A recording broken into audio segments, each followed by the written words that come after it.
I'm a used car dealer and I don't want you to buy a car from me right now. Right now is the worst time ever to buy a car. Dealers are getting pinched right now. Days of inventory are going up on these vehicles. Interest rates are high. Dealers have to pay lots of interest on the vehicles that they're not selling right now. Things are getting worse in the car market, and that's going to lead to prices going down. So I'm a used car dealer and I go to these car dealer auctions and I'm able to see the pricing, what comes through the auction. I'm able to see like a row like this, whereas it's all repos. I'm able to see cars like this over here that are independent dealers, seeing them dumping a lot of their cars. I'm able to see these cars that come through, the prices they bring, if they sell, if they don't sell. And what I'm seeing in the market right now is not good. And because it's not good, what I know is going to happen is that prices are going to continue to go down. Banks are even cutting lending right now, not only to just consumers, but also to dealers. There are a lot of big banks that have actually pulled out of the auto lending spaces for dealers, meaning they don't want to give dealers money to buy more vehicles because they know the space is not doing well. And they're less willing right now to actually bankroll a lot of these dealers that are paying way too much for these cars that they're really just not moving. So now I'm even seeing this play out here at my car dealership, where we've had to lower prices recently to actually move the amount of cars that we want to move. Now, this wasn't the case 2 months ago, where these cars that we're selling for $3,500, $4,000, we're selling them left and right for those prices. But since the market has moved down a little bit, since times have gotten a little bit tighter, people are not even really wanting to call on that $4,000 price point. And it's not a factor of even quality. You know, you might say, well, you have worse cars now than you did. No, I would argue that the quality of our cars that we're bringing in right now are actually even better because we're able to pay a little bit less at auction. But it's just that price point for our customer, and we sell cars that are $5,000 and under, and we're even having a problem getting these leads, getting people to want to come out and buy cars. So across the board, we dropped them by about $500, and we found that correct price point to move cars in our location for our amount, for our kind of consumer. But another thing that I want to touch on why we actually have to do this too is because the wholesale market has been moving down, and the cars that we're buying right now are cheaper than cars that we bought a month ago, cheaper than the cars that we bought 2 months ago. And every dealer, I don't care if you're on a floor plan, if you're not, we're not on a floor plan. I don't have any credit associated to my cars. We pay cash for our vehicles.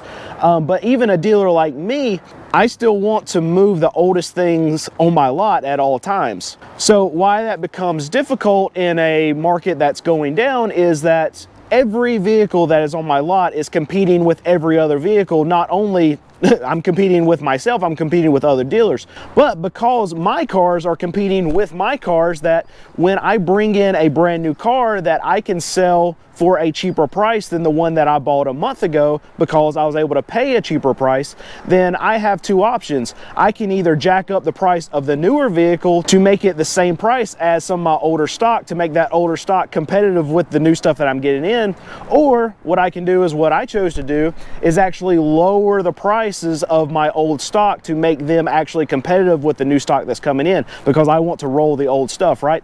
And a lot of dealers are going to start doing this because the market's moving down, because they're able to pay a little bit less at the auction. And this is another thing that's going to actually push the market down. So another thing for the consumer right now is that trade-in values are actually getting hammered. And the reason that they're getting hammered is because the wholesale values are going down. The actual amount that a lot of these dealers can get for their vehicles at auction is significantly decreased from where it was. And because these dealers know that, they're not going to offer you hardly anything for your trade-in compared to what they did offer to you a few months ago. If you could, please hit that subscribe button. It doesn't cost you anything, and it really, really helps me out. There's actually a massive misconception across the public as far as if dealers want prices to be high or not. And the truth is that in most cases, dealers actually want the prices to come down. On the new car side, these franchise dealers actually want these OEMs to give them vehicles that people can afford. Mercedes-Benz dealers have even been vocal to Mercedes-Benz saying that, you know what, you're giving us vehicles that people cannot afford. We can't sell these vehicles when people can't buy them. And the GMs from these stores and the salespeople from these stores that I've talked to, they said, yeah, give us Versas, give us Corollas, give us these cars in the lower $20,000 range, and you know what? We can sell them. We don't want these OEMs to continuously send us this stuff that's way overpriced, these $60,000+ vehicles that people just can't afford. They want the lower end of these vehicles so they can actually do some volume, they can actually move some metal. And I can guarantee that if you go to any of these Ford franchise dealers, if Ford gave them the option to send them $190,000 trucks that they were going to make $10,000 on, or a bunch of Mavericks that they're only going to make $5,000 on, I can tell you 100 out of 100 times these dealers would choose to get these cheaper trucks, these Mavericks, because they'll sell them just like that. They would rather have these vehicles that they can turn quickly versus these big F-150s that, yeah, they're going to make more money on them, but you know what? They would rather do the volume. They would actually rather sell all those Mavericks and turn them 20 times faster than they can sell these $90,000 F-150s. And as for the used car side, used car dealers like me, we absolutely want prices to come down. The higher the prices are, the more risk we actually have to take on to keep a lot a similar size to when prices were reasonable. And most dealers, they use a floor plan. They use a credit line to actually buy their cars. So when they're spending more money on these vehicles, they're actually more exposed. They have to pay more interest the slower it is for them to sell cars. And if they can get cheaper cars, they can actually sell them quicker, meaning even less interest that they have to pay. So no, dealers for the most part do not want prices to be high. We want prices to come down so we can sell more vehicles and then we can make more money. When prices stay high like this on the new car side, there's really only one winner, and that's the OEMs. They're the ones that are actually making the most money. They're the ones that are actually benefiting the most off of prices being so high. The new car dealers, their volume's way down because they can't sell the cars. They want prices to come down. Used car dealers are not getting trade-ins because the new car dealers aren't selling these high-priced trucks. We want prices to come down so we get more trade-ins, so the used car prices will come down. And obviously you, the consumer, you want prices to come down so you can actually buy the freaking things. So everyone in the system, except for the OEMs, want the prices to come down. And the OEMs have actually stated in a lot of their earnings calls. Even Toyota has said that their average price is going to be somewhere around $50,000 for their vehicles. Ford, Stellantis, GM, they all say that they want to keep their margins up. They want to keep their prices elevated. The OEMs want higher prices. No one else does. So I want to talk for a minute just about car market seasonality, what generally happens in a normal market. See, we'll start the beginning of the year at prices just about the lowest that they're going to be all year. And then around beginning of February, middle of February, we get this massive bump in the car market because a lot of dealers know what's coming up and it's tax time. People get their tax refund checks back and they go buy cars. Whether or not they can actually buy a full car with the amount of money they're getting back from the government, they have the money to put down a down payment, and what they do is they go out and they spend, and that goes to the car dealers. So all these car dealers, they're very reactionary, and what happens is, okay, they sell a bunch of cars and they're like, oh, what happened is every year, so stupid. And then they all rush to the car auctions at the same time. Supply will go down because these dealers want to buy more, and they end up all fighting over the same cars, which drives the prices up at these auctions. And then what happens? The money dries up just like that, because just as quick as this money gets here, the people who are inclined to spend it and not save it, they spend it, it's gone, and then the dealers are themselves overexposed because they rush to the auction, they load up all these cars, now they fill their lot back up with the ones they sold, but they paid too much at the auctions because it was during tax time, and then because there's no more money, they can't sell these vehicles. So at that point, what happens in the car market is at auctions, prices pretty much crash every year right after tax time because these dealers are reactionary. They can't spend any more money, so they stop. And then you can go in there and actually get deals at these auctions in a normal market. So now after tax time, after this whoosh down and for wholesale prices, you go through summer and there's a lull. Kids at the end of summer are going back to school. There's not a lot of sales that happen towards the end of summer, so prices will even go lower from where they were right after tax time. And then for whatever reason, I've never been able to figure it out, but there's always this little bump towards the end of September, beginning of October, where prices will go up a little bit. Our sales actually at my lot will do better. I don't know if it's people have already settled in from kids going to school. I have no clue what it is. I've never been able to explain it. It's just there's a bump the end of September, beginning of October, prices go up a little bit, we sell a lot more cars.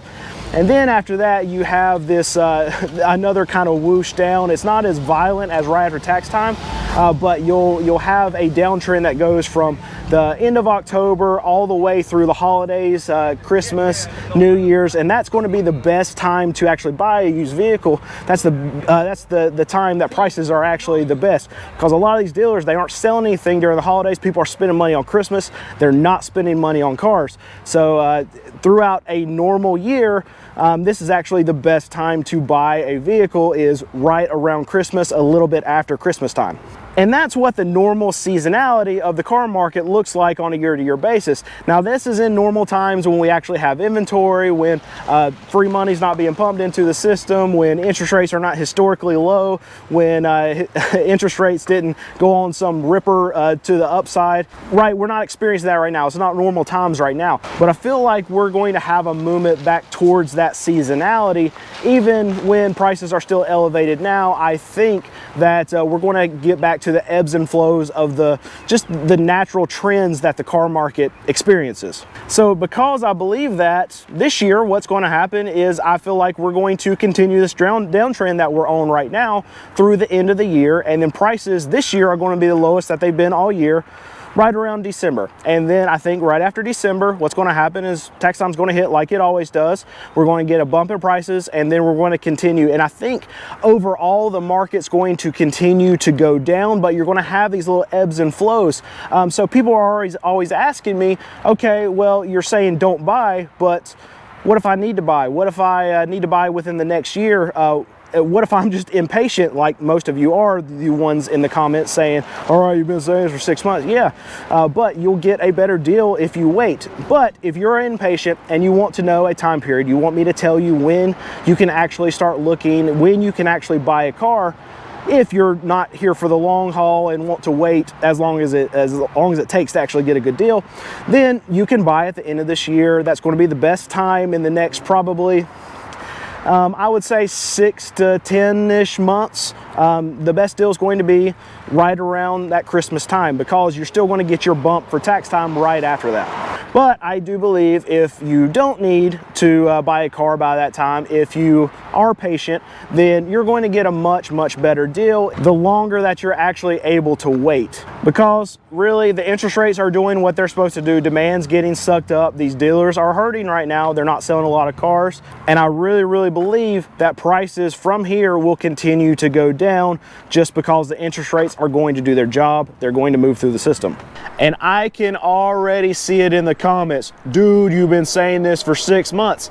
Yes, I have. And you know what? I'm going to continue to say it. You know why? Because I am trying to save you money. So let's actually rewind 6 months ago when I was saying it. Then on the new car side, market adjustments were a commonplace. All these ridiculous add-ons were everywhere. You could not find a new vehicle for under MSRP. And now you get to this moment in time right now, and you don't have to pay a market adjustment on any vehicle. You do not have to pay ridiculous add-ons. You can actually find new vehicles for under MSRP. So had you listened to me 6 months ago and waited to right now to buy, then you would have got a better deal right now than you did 6 months ago. And for that commenter down there that's saying, well, I'm not seeing prices come down yet. Well, you know what? You're lazy, because prices have come down. You're either not looking hard enough or you're not willing to travel. Because yes, prices have come down. You might have to look a little bit harder, or you might have to actually travel outside of your comfort zone to be able to find these prices. But yes, you can find a better deal than you could have 6 months ago. Also, impatient commenter. What are you expecting to happen? Are you expecting this $80,000 truck to immediately get marked down to $40,000 overnight? No, it's not going to happen like that. We are in a bubble, and bubbles take a very, very long time to deflate. And I know there's situations out there where you absolutely have to buy a car. Your car blows up, you get in a wreck, you still have to get to work. I know there's people in that situation. I feel so bad for you that you have to actually purchase a car in this environment. My advice would be is to try to find a car from the individual. You'll get a better deal from them than you will get from a dealer. But before you buy any car, I don't care if you're buying it from me, if you're buying it from your mama, if you're buying it from your friend that you've known for your whole life, make sure you get this car checked out by your mechanic before you purchase it. You can buy a paperweight very quickly, and I want you to be safe. Get your car checked out before you buy it. So what I will say to the commenters out there that criticize me in every single video, I appreciate you. So you are my most loyal viewers. You watch the videos from start to finish. You comment on every video, so you get my engagement up. So I just want to say from the bottom of my heart, I appreciate you, because you are single-handedly helping this YouTube channel grow larger than I could ever even fathom. So again, just from the bottom of my heart, disgruntled commenter, thank you for helping this YouTube channel grow. I appreciate you. So one thing I will say is that I've been at a lot of Ford franchise dealerships, and it's actually very rare for me to find a dealership that doesn't have any markups, that doesn't have any add-ons. But this is a massive Ford dealership. They have lines and lines of F-150s, but not one markup have I seen, not one market adjustment. It's good. There you go. If you're looking for a Ford dealership that doesn't have any markups or anything, I'm not going to say stuff is a good deal, but I'm not seeing any market adjustments. I'm not seeing any add-ons. No nitrogen. Haven't seen any nitrogen, not on one of these trucks. That's a good thing. I like that. And they're wet, and they're less little cars that are no. So we'll actually rewind us here, and I stepped back while I said rewind. That's all right. It's stupid. All right, let's try again.